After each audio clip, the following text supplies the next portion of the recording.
జయశంకర్ భూపాలపల్లి జిల్లా కాళేశ్వరం వద్ద గోదావరి నది ఉగ్రరూపం దాల్చింది. గత 5 రోజులుగా ఎగువన కురుస్తున్న భారీ వర్షాలకు ప్రాణహిత నది నుండి గోదావరికి భారీగా వరద చేరుతుంది. కాళేశ్వరం తీరం వద్ద 11.5 మీటర్ల ఎత్తులో పుష్కర ఘాటు మెట్లను తాకుతూ మేడిగడ్డ వైపు ఉభయ గోదావరి ప్రాణహిత నదులు ప్రవహిస్తున్నాయి. దీంతో మేడిగడ్డ లక్ష్మీ బ్యారేజ్కి భారీగా వరద చేరుతోంది. మేడిగడ్డ లక్ష్మీ బ్యారేజ్ 85 గేట్లు ఎత్తి 8,19,500 క్యూసెక్ల నీటిని దిగువకు విడుదల చేశారు. ఇన్ఫ్లో అవుట్ఫ్లో 8,19,500 క్యూసెక్కులుగా ఉంది. లక్ష్మీ బ్యారేజీ పూర్తిస్థాయి నీటి నిల్వ సామర్థ్యం 16.17 టీఎంసీలు. వచ్చిన నీటిని వచ్చినట్టు దిగువకు విడుదల చేస్తున్నారు అధికారులు.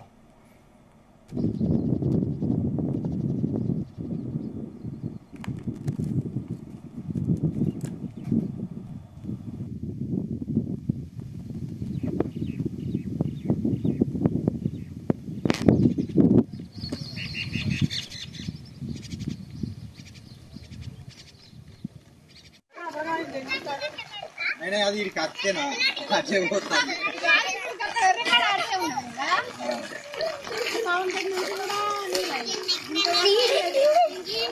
ఇదే అంశానికి సంబంధించిన మరిన్ని పూర్తి అప్డేట్స్ మా ప్రతినిధి రాజు పటేల్ అందిస్తారు. రాజు, గుడ్ మార్నింగ్ సందీప్. గోదావరి నది ప్రవాహము నిన్నటి కంటే ఈ రోజు కొంచెం ఎక్కువ పెరిగిందని చెప్పవచ్చు. ఒకసారి గోదావరి బేసిక్ సంబంధించినటువంటి కంప్లీట్ ఒకసారి మన ఓవరాల్ వివరాల్లోకి వెళ్తూ ఒకసారి మనకు SRS project Sriram Sagar project కు సంబంధించినటువంటిది మొత్తం 80 టీఎంసీలు గాను ప్రస్తుతానికి 20 టీఎంసీల వాటర్ ఉంది. నిన్న 18 టీఎంసీలు మాత్రమే ఉండేది. అంటే నిన్న నుంచి ఎగువ నుంచి వస్తున్నటువంటి వర్షాలతోటి ఎస్ఆర్ఎస్పీ లో నిన్నటికి ఈ రోజుకి ఒక 2 టీఎంసీల వాటర్ పెరిగి ప్రస్తుతానికి 20 టీఎంసీల వాటర్ ఉంది. అక్కడ ఇన్ఫ్లో 20,000 క్యూసెక్లు కొనసాగుతుంది. కడం ప్రాజెక్టు నిన్న ఎక్కువగా నిండడంతో 4 గేట్లను లిఫ్ట్ చేసి దిగువ నీటిని వదిలారు. కడం ప్రాజెక్టు 7.60 టీఎంసీలకు గాను ప్రస్తుతానికి 5.48 టీఎంసీల వాటర్ ఉంది. అంటే ఆల్మోస్ట్ కడం ప్రాజెక్టు పూర్తి స్థాయి నిండడానికి రావడంతో నిన్న కానపూర్ సంబంధించినటువంటి ఎమ్మెల్యే బొజ్జు పటేల్ రైతులతో కలిసి ఆయకట్టుకు సాగునీరు అందించడానికి కాలువల ద్వారా నీటిని కూడా విడుదల చేశారు. దీంతో కడం ప్రాజెక్టు ఆయకట్టు రైతులు ఎంతో సంతోషపడుతున్నటువంటి పరిస్థితి. ఇక ఎల్లంపల్లి ప్రాజెక్టుకు వస్తే ఎల్లంపల్లి ప్రాజెక్టు పూర్తి స్థాయి నీటి నిల్వ సామర్థ్యము 20.175 టీఎంసీలు కానీ ప్రస్తుతానికి 9.63 టీఎంసీలు ఉంది. అంటే నిన్నటి వరకు కేవలం 6 టీఎంసీలు మాత్రమే ఉంది. అటు కడం ప్రాజెక్టు గేట్లను లిఫ్ట్ చేయడం, ఆ కడం ప్రాజెక్టు వరద గోదావరిలోకి రావడము, దాంతో పాటు క్యాచ్మెంట్ ఏరియా నుంచి కూడా ఎక్కువగా వరద రావడంతో ఎల్లంపల్లి ప్రాజెక్టులోకి సడన్ గా నిన్న ఒక్కరోజే 3 టీఎంసీల నీళ్లు పెరిగింది. 6 టీఎంసీల నుంచి 9 టీఎంసీలకు పెరగడంతో 3 టీఎంసీల నీళ్లు వచ్చాయి. ఫ్లో ఇంకా కొనసాగుతుంది. ఎల్లంపల్లి ప్రాజెక్టుకి ఇన్ఫ్లో దాదాపు 40,000 క్యూసెక్లు ఉంది. అంటే ఇదే ఇన్ఫ్లో కొనసాగితే ఈ రోజు సాయంత్రం వరకు మరొక 2 టీఎంసీలు ఎల్లంపల్లి ప్రాజెక్టులోకి పెరిగే అవకాశం ఉంది. ఇంకా ప్రధానంగా మనకు చూసుకుంటే కాళేశ్వరం వద్ద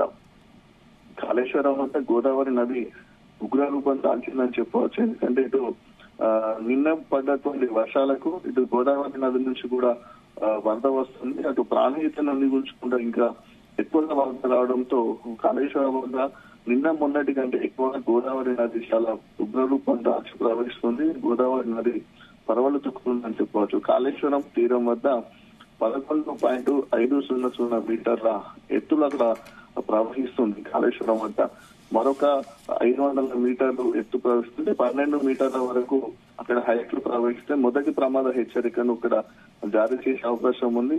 అంటే ఈ రోజు మధ్యాహ్నం వరకు కూడా అక్కడి వరకు వెళ్లే అవకాశం ఉంది. కాబట్టి తీర ప్రాంత ప్రజలను కూడా అధికారులు అప్రమత్తం చేశారు. ముఖ్యంగా పశువులను తీసుకెళ్లాలని గోదావరి తీరానికి, వ్యవసాయ పనులు ఉంటే ఆ ప్రాంతాలకు వెళ్ళొద్దని, అత్యవసరం అయితేనే బయటకు వెళ్ళాలి తప్ప వెళ్ళొద్దని చెప్పారు. ఇటు కాళేశ్వరం చుట్టుపక్కల ఉన్నటువంటి అటు జయశంకర్ భూపాలపల్లి జిల్లాలోని అటు మహాదేవ్పూర్, పల్లిమేల మండలాల్లోని చాలా గ్రామాల్లో కూడా లోతట్టుకు మునిగిపోయే అవకాశం ఉంది. కాబట్టి ప్రజలందరూ సురక్షితంగా ఉండాలని అధికారులు ఆల్రెడీ ఆదేశాలు జారీ చేశారు. దానికి సంబంధించినటువంటి సహాయక చర్యలకు సంబంధించినటువంటి టీంలను కూడా ఆల్రెడీ అక్కడ ఉంచడం జరిగింది. ఇక ప్రధానంగా మేడిగడ్డ లక్ష్మీ బ్యారేజ్ కి మనకు ఇన్ఫ్లో అవుట్ఫ్లో 8,19,500 క్యూసెక్లు ఉంది. అంటే నిన్న 4 లక్షల క్యూసెక్లు ఉంది అక్కడ ఇన్ఫ్లో అవుట్ లో. ఈ రోజు 8 లక్షల పైగా, అంటే దాదాపు డబుల్ అయింది అక్కడ. మేడిగడ్డ కాళేశ్వరానికి గోదావరి నది నుంచి వస్తున్నటువంటి ప్రవాహం డబుల్ అయింది. 4 లక్షల క్యూసెక్ల నుంచి 8 లక్షల క్యూసెక్లకు పైగా ఈ రోజు అక్కడ ఫ్లో కొనసాగుతుంది. మధ్యాహ్నం వరకు దాదాపు 9 లక్షలు దాటి సాయంత్రానికి 10 లక్షల వరకు పెరిగే అవకాశం ఉంది. అంటే మేడిగడ్డ లక్ష్మీ బ్యారేజ్ 10 లక్షల క్యూసెక్లు దాటుతారు. ఇంకా అధికారులు ఎక్కువగా అప్రమత్తమై ఉండే అవకాశం ఉంది. బ్యారేజీ పరిస్థితిని కూడా ఇప్పటికప్పుడు సమీక్షిస్తున్నారు. గేట్లను కానీ కుంగిపోయినటువంటి పియర్స్ 7వ బ్లాక్ సంబంధించినటువంటిది ఏదైతే మనకి 20వ పియర్ కుంగిపోయిందో దానికి ఎఫెక్ట్ అయినటువంటి 19, 21 అంటే 3 పియర్స్ 19, 20, 21 పియర్స్ కుంగిపోయినటువంటి పియర్స్ ను పగిలినటువంటి బ్యారేజ్ వద్ద కూడా స్పెషల్ గా అక్కడ ఉన్నట్టు మనకు అధికారులందరూ పర్యవేక్షణ చేస్తున్నారు. ఎప్పటికప్పుడు డ్యామ్ సేఫ్టీ అథారిటీ ఇచ్చినటువంటి సూచనలతో పాటు మీద ఏజెన్సీలు సేఫ్టీ సంబంధించినటువంటి ఏజెన్సీ ఇచ్చినటువంటి ఇన్స్ట్రక్షన్ ప్రకారము మళ్ళా కొత్తగా ఏమైనా పగుళ్ళు వస్తున్నాయా, డ్యామ్ కి ఏమైనా సౌండ్స్ వస్తున్నాయా ఏంటి అనేది కూడా పూర్తి స్థాయిలో పర్యవేక్షిస్తున్నటువంటి పరిస్థితి. అధికారులు చాలా అప్రమత్తమయ్యారు. రాజు, అంటే చాలా గ్రామాలు ముంపునకు గురయ్యే అవకాశం ఉన్నందున తాత్కాలిక షెల్టర్లు ఏర్పాటు చేస్తారా, లేకపోతే హెల్ప్ లైన్ నెంబర్లు ఏర్పాటు చేస్తారా? అధికారులు ఎటువంటి చర్యలు తీసుకుంటున్నారు? హెల్ప్ లైన్ నెంబర్ ఆల్రెడీ ఏర్పాటు చేశారు. కొద్ది జిల్లాకు సంబంధించినటువంటి కలెక్టర్ కంట్రోల్ రూమ్ లో, కలెక్టరేట్ లో ఒక కంట్రోల్ రూమ్ ఏర్పాటు చేశారు. దాంతో పాటు పోలీస్ శాఖకు సంబంధించినటువంటి 100 నెంబర్ తో పాటు మరొక హెల్ప్ లైన్ నెంబర్ కూడా వాళ్ళు ఏర్పాటు చేశారు. ముఖ్యంగా రెవెన్యూ మండలాలకు సంబంధించినటువంటి రెవెన్యూ సిబ్బందిని కూడా అందుబాటులో ఉంచారు. రెవెన్యూ సిబ్బందికి పోలీసులు ఆకర్షిత ఉన్నారు. రెవెన్యూ శాఖ, పోలీసు డిపార్ట్మెంట్ ఇద్దరు కలిసినటువంటి సమన్వయంతో అటు మండలాల్లో ఏర్పాటు చేశారు. గ్రామాలకు సంబంధించినటువంటి ఏదైనా సెక్రటరీలు ఉన్నారో దాంతో పాటు గ్రామ పంచాయతీ సంబంధించినటువంటి సిబ్బంది, అదే మండలాలకు సంబంధించినట్టు నుంచి ఇప్పుడు ప్రతి ఒక్క గ్రామానికి ఒక స్పెషల్ ఆఫీసర్లను కేటాయించారు. వారి యొక్క ఆధ్వర్యంలో టీములు ఉన్నాయి. ఇలా మనకు వాగుల ప్రవాహం రిటర్న్ వస్తుంది. గోదావరి నది ఎక్కువ వచ్చినప్పుడు దానికి వెళ్తున్నటువంటి వాగుల యొక్క ప్రవాహం రిటర్న్ అవుతుంది. గ్రామాలు జలమయం అవుతాయి కాబట్టి ప్రజలు బయటికి రాలేని సిచ్యువేషన్ ఉంటుంది కాబట్టి దానికి సంబంధించిన ప్రజలకు తీసుకురావడానికి నాటు పడవలను ఏర్పాటు చేశారు. గజ ఈతగాలను కూడా ఏర్పాటు చేశారు.